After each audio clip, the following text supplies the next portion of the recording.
In a stunning move that's sending shockwaves through North America, President Trump just trade talks with Canada, all because of a digital tax aimed at tech giants like Amazon, Google, and Meta. Trump's calling Canada's 3% tax on online revenue a direct and blatant attack on our country.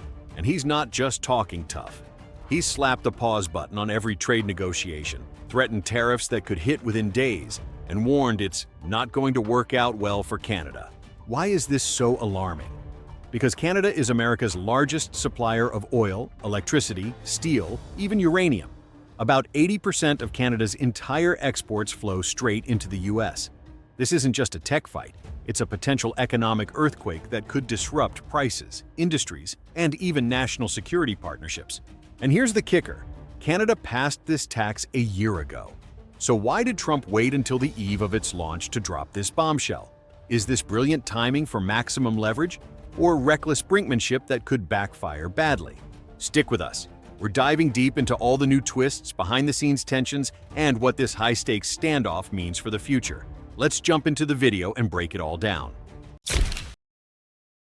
As a political analyst who has watched the US-Canada relationship evolve, sometimes like a fraternal partnership, sometimes like an uneasy marriage of necessity, I find President Trump's latest salvo deeply revealing, both of his negotiation style and of the broader fragility of modern trade pacts.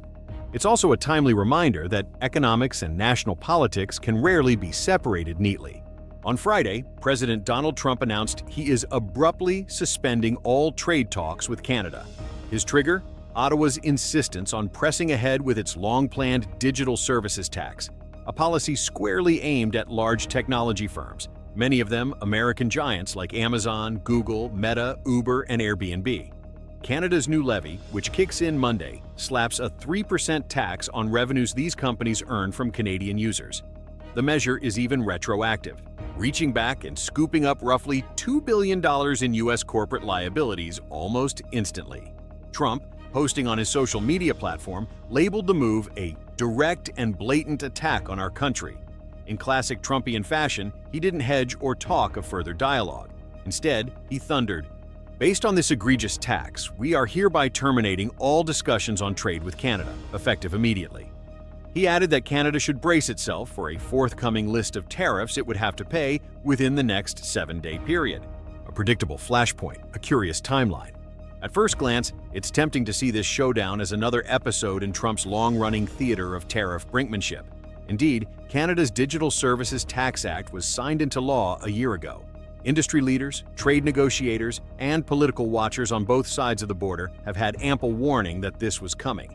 As Daniel Beeland, a political scientist at McGill University in Montreal, rightly noted, the advent of this new tax has been known for a long time. Yet President Trump waited just before its implementation to create drama over it. Why wait until the eve of implementation to escalate so drastically? My view, because this approach creates maximum leverage. It's a tactic Trump has often employed, waiting until a measure is unavoidable, then forcing a crisis that demands a clear binary outcome. You either capitulate or endure the consequences. Canada's balancing act, polite but unyielding. Canadian Prime Minister Mark Carney responded with a tone that was both cautious and resolute. He acknowledged the tensions, but reiterated that Canada would keep engaging in the best interests of Canadians. In essence, we're still at the table, but we won't be strong-armed. Carney had visited Trump in May, attempting to reinforce lines of communication. And just last week, at the G7 summit in Alberta, the two sides even agreed to a 30-day window to hammer out lingering disputes. Clearly, no one anticipated that only a few days later, Trump would decide to blow up the entire process. More than tech, the vast, tangled trade reality. Here's what makes this moment especially precarious. Canada is the largest foreign supplier of steel, aluminum, uranium, and oil to the United States. Roughly 60% of U.S. crude imports and 85% of electricity imports come from Canada. Meanwhile, about 80% of Canada's total exports go directly to the U.S. This is not a minor bilateral trade relationship. It is a colossal, interdependent lifeline for both economies. A rupture here doesn't just inconvenience a few Silicon Valley executives. It risks upending supply chains critical to both nations' manufacturing bases and energy grids. It also exposes just how vulnerable North American security and industrial strategy are to sudden political decisions. Trump is fully aware of this. In remarks from the Oval Office, he bluntly underscored America's asymmetric leverage. Economically, we have such power over Canada. We'd rather not use it. It's not going to work out well for Canada. They were foolish to do it. Domestic politics meets global strategy. There's also a distinctly domestic flavor to this standoff. Trump's economic nationalism has found renewed fervor in his second term. He's already imposed 50% tariffs on steel and aluminum, 25% on autos, and a baseline 10% tax on many imports, all while threatening to escalate further after the current 90-day negotiation windows close. Meanwhile, Canada's digital tax plays well to a domestic audience keen on seeing tech giants contribute a fair share, especially given widespread unease over big tech's dominance.